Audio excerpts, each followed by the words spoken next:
Oke, bismillahirrahmanirrahim. Assalamualaikum warahmatullahi wabarakatuh. Anak-anak ibu yang ibu sayangi karena Allah, yang mengambil mata kuliah statistik penelitian untuk prodi PGMI, PAI dan juga PIAUD. Oke, pembahasan kita minggu lalu masih ada hubungannya dengan pembahasan hari ini, dan pembahasan hari ini yaitu kita tentang pengujian hipotesis deskriptif. Oke, satu sampel. Pengujian hipotesis ini yang akan ibu bahas ini yang biasanya kalau seandainya anak PAI, PGMI ataupun PIAUD pakai, nah ini bisa dipakai untuk jenis penelitian yang akan dipakai nanti atau jenis pengujian hipotesisnya. Nah, jadi apa itu definisi dari hipotesis deskriptif atau deskriptifnya aja lah. Masih ingat yang punya pembahasan sebelum-sebelumnya? Nah, singkatnya kan deskriptif itu kita mendeskripsikan kalau itu jenisnya deskriptif. Kalau itu jenisnya kualitatif. Karena ini kuanti, pengujian hipotesis deskriptif ini berarti jenisnya satu sampel. Oke. Oke, perhatikan dulu ya. Jadi, untuk hipotesis deskriptif ini terdapat dua macam pengujian hipotesisnya. Oke, ini semuanya masih baru bagi kalian. Diperhatikan, yaitu uji dua pihak dan uji satu pihak. Nah, apa itu uji dua pihak dan uji satu pihak? Nanti kita bahas. Dan jenis uji yang digunakan tergantung pada bunyi kalimat hipotesis. Oke, masih ingat minggu lalu? Nah, ini kalimat hipotesis yang kita buat. Atau kalau kalian punya di contoh masing-masing juga boleh. Kalau contohnya seperti ini, terdapat peningkatan hasil belajar matematika siswa berbantuan alat peraga di MI Muhammadiyah Langsa. Kalau hipotesisnya seperti ini, kira-kira dia pakai uji hipotesis yang mana? Dua pihak kah atau satu pihak? Nah, boleh keduanya, boleh ketiganya. Boleh uji dua pihak ini, boleh uji satu pihak. Uji satu pihak ini terbagi dua ya, ada pihak kiri, ada pihak kanan. Nah, kalau seperti ini bunyinya, berarti dia menggunakan, kelihatan langsung nih, uji dua pihak. Nah, seperti inilah bentuk uji dua pihak. Mu1 sama dengan mu2. Mu1 tidak sama dengan mu2. Nah, ini disebut dengan uji dua pihak. Oke, untuk lebih jelasnya kita bahas detail nanti di sebelah ya. Jadi sekarang lihat dulu untuk pengujian hipotesis deskriptif satu sampel ini. Nah, ini dia rumusnya. T, namanya uji T atau T-test. Oke, uji T satu sampel. Apa rumusnya? X bar dikurang mu 0 per S per akar N. Apa itu X bar? Ini dia, rata-rata sampel. Tahu dong cara mencari rata-rata? Sudah kita bahas kan? Kemudian mu 0 ini nilai yang dihipotesiskan. Nah, ada nanti langsung contohnya. Dan S ini apa? Simpangan baku. Oke, ini tahu juga kan apa itu simpangan baku? Udah pernah kita hitung. Dan N, akar N. N itu adalah jumlah anggota sampel. Oke, jadi inilah rumus yang kita pakai. T hitung ini namanya T, uji T. T ini juga nanti dinamakan T hitung, yang akan disandingkan dengan T tabel. Oke, lebih jelasnya kita lihat contoh berikut. Oke, kita lihat contoh ini. Ini ada contoh uji dua pihak. Oke, nanti pausekan aja dulu videonya dan baca secara perlahan. Oke. Jadi di sini telah dilakukan pengumpulan data untuk menguji hipotesis yang menyatakan bahwa daya tahan berdiri pramuniaga di Jakarta adalah 4 jam per hari. Oke. Pahami soalnya? Nah, berdasarkan sampel 31 orang yang diambil secara random terhadap pelayan toko yang dimintai keterangan, masing-masing memberikan data sebagai berikut. Nah, ini datanya. Oke. Jadi ini adalah data dari setiap pelayan toko yang diambil datanya secara acak di Jakarta. Nah, jadi ini data soalnya. Jadi kurang lebih soal ini adalah ada suatu penelitian yang ingin meneliti tentang daya tahan berdiri pelayan toko di Jakarta. Nah, jadi mereka langsung membuat hipotesis bahwa setiap orang itu sanggup berdiri 4 jam per hari.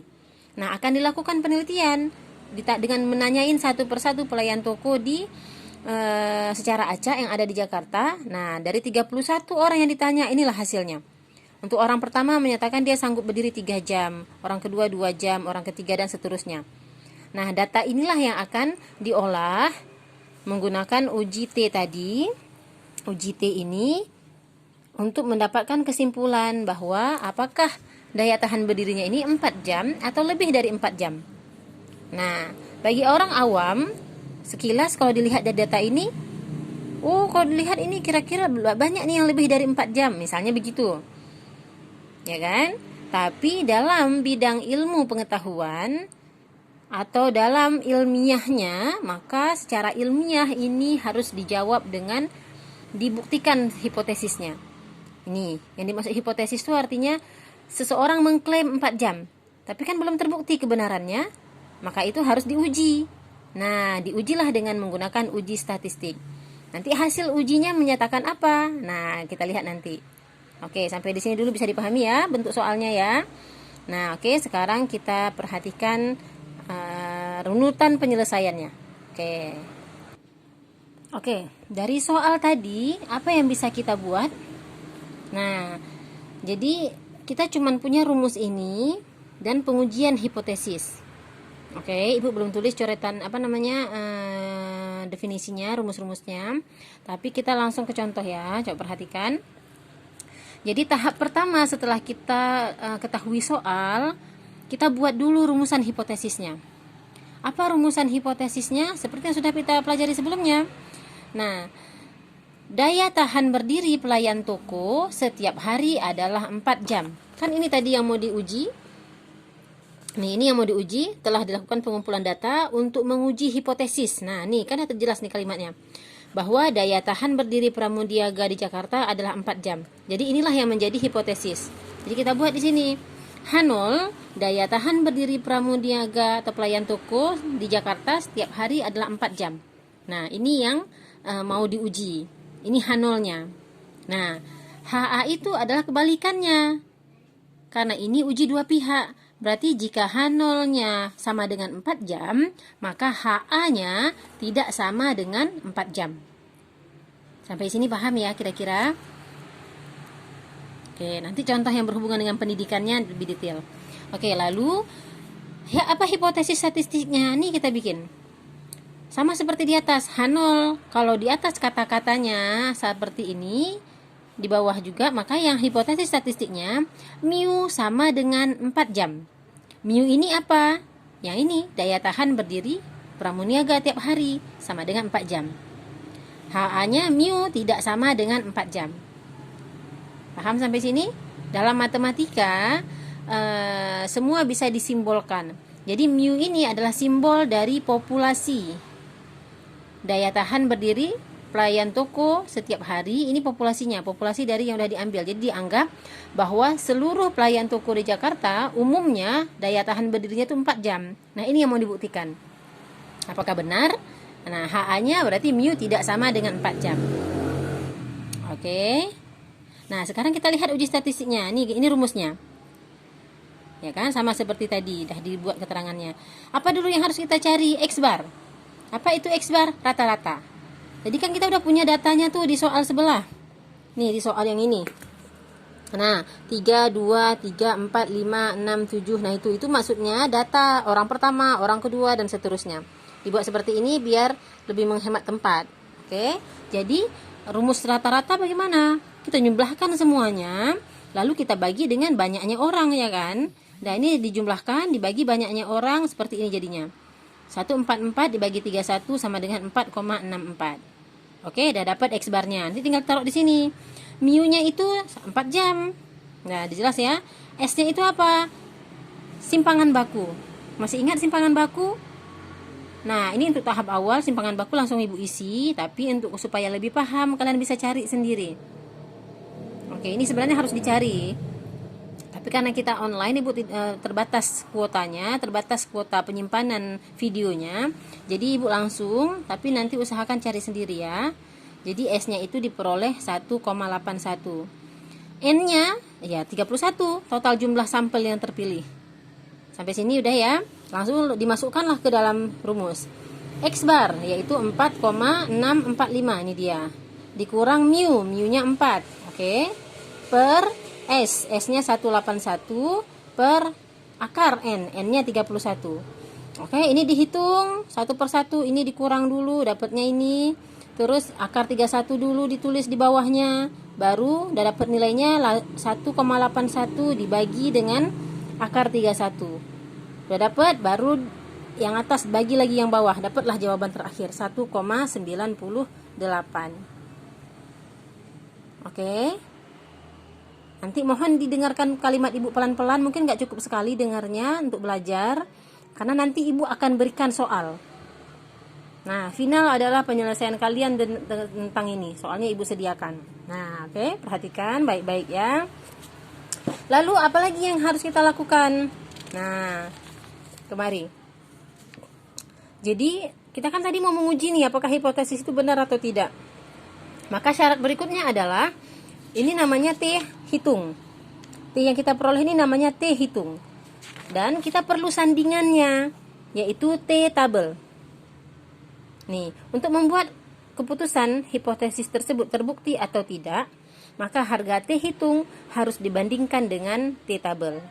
Bagaimana cara memperoleh T tabel? Ini rumusannya. N kurang 1.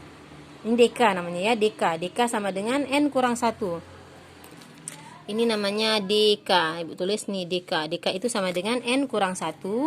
Oke, dapatnya 30. Alfanya 5%, karena ini uji dua pihak. Dan T tabel yang diperoleh ini. Paham cara carinya? Oke, sekarang perhatikan Ibu. T tabel itu ada di setiap pembahasan buku statistik, ada di bagian paling belakangnya. Oke, ada di bagian paling belakangnya. Sekarang coba lihat bukunya. Nah, ini bagian paling belakang. Ini kita punya namanya T tabel. Kita cari dulu T tabel yang mana. Nih, T tabel untuk harga-harga Z. Nah, kita yang mana? Coba perhatikan. Kita yang mana? Ini dia. Nilai-nilai dalam distribusi T. Oke. Nah, alfa kita adalah 0,05 nih. Uji alfa untuk uji dua pihak. Berarti ini dia alfanya. Alfa untuk uji satu pihak di bawah. Nah, kita ini 0,05 alias 5%. Nah, lihatnya ke bawah. Oke, lihatnya kemari semua. Lihatnya ke bawah ini. Oke. Kita perlu DK. DK-nya N kurang 1. Tadi DK kita adalah nih, N kurang 1. 31 kurang 1, 30. Oke. Jadi kita cari DK-nya 30. Mana dia 30? Nah, ini dia. DK 30, kita gerakkan ke kanan. Nih, ke sebaris ini. Oke. Sekarang kalau ini kan alfanya nih. Kalau alfanya kita turunkan ke bawah dan DK-nya 30 kita tarik ke kanan, mereka akan ketemu di mana? Nih, mereka akan ketemu di sini. Ya kan? Pelan-pelan. Nah, nih di sini 30-nya ini. Nah, DK di atas yang ini. Jadi ketemu di sini 0,2,042. Nah, inilah yang kita ambil sebagai T tabel. Oke, sampai situ. Nah, sekarang lihat di sini. Kita dapat T tabel sama dengan 2,042. Sampai sini ngapain lagi? Sampai sini kita perlu pengujian untuk menerima atau menolak H0. Pengujiannya bagaimana? Nih, seperti ini penulisannya. Oke. T hitung kecil dari sama dengan T tabel, maka H0 diterima. Nah, seperti ini penulisannya.